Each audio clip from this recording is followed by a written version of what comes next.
শ্রীবরদীতে বিএনপির ধানের শীষের এমপি প্রার্থী মাহমুদুল হক রুবেলের নির্বাচনের জনসভা অনুষ্ঠিত। মোহাম্মদ মঞ্জুরুল ইসলাম মঞ্জু, শেরপুর প্রতিনিধি।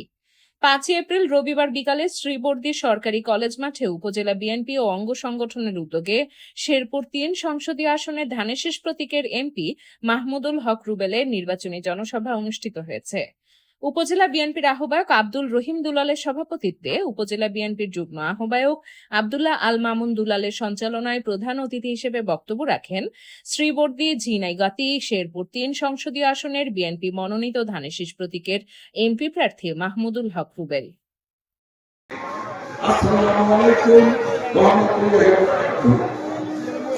আজকে আমি বক্তব্যের পূর্বে আমি ধন্যবাদ জানাই, কৃতজ্ঞতা প্রকাশ করি এই শ্রীবরদী উপজেলার 10টি ইউনিয়ন থেকে এবং শ্রীবরদী পৌরসভার 9টি ওয়ার্ড থেকে যে সমস্ত সম্মানিত ভোটার ভাইয়েরা, মুরব্বীরা, বিভিন্ন শ্রেণী পেশার মানুষ যারা কষ্ট করে মিছিল সহকারে আজকের এই 9 তারিখের নির্বাচনী জনসভায় অংশগ্রহণ করেছেন, তাদেরকে আমার ব্যক্তিগত পক্ষ থেকে জানাই আন্তরিক অভিনন্দন এবং ধন্যবাদ।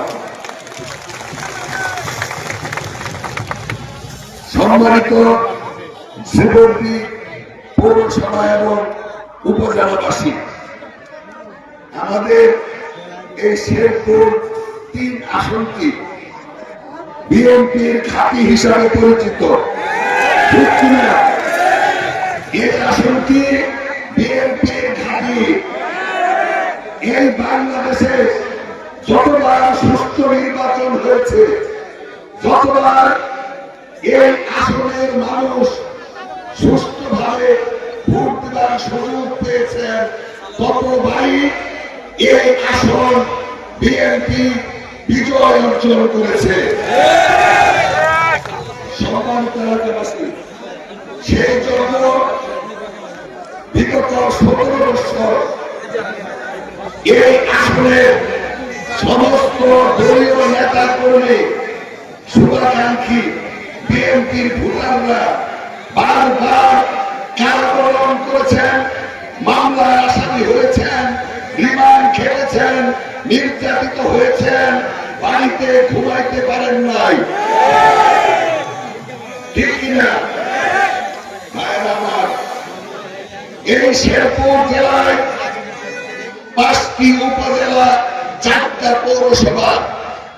আমরা 17 বছরে এই শ্রীবরদী উপজেলা এবং পৌরসভায় আমরা যদি লক্ষ্য করি, এই আসনের এই উপজেলায় সর্বোচ্চ আসামি এই উপজেলার এবং পৌরসভার মানুষ। এর একমাত্র কারণ এই উপজেলা এবং পৌরসভা বিএনপির ঘাঁটি, যার ফলশ্রুতিতে বিগত 17 বছর পুলিশ প্রশাসন এই শ্রীবরদী বিএনপির নেতা কর্মী শুভাকাঙ্ক্ষীকে আতঙ্ক মনে করত, বারবার মিথ্যা মামলা, ডায়েরি মামলা দিয়েছিল।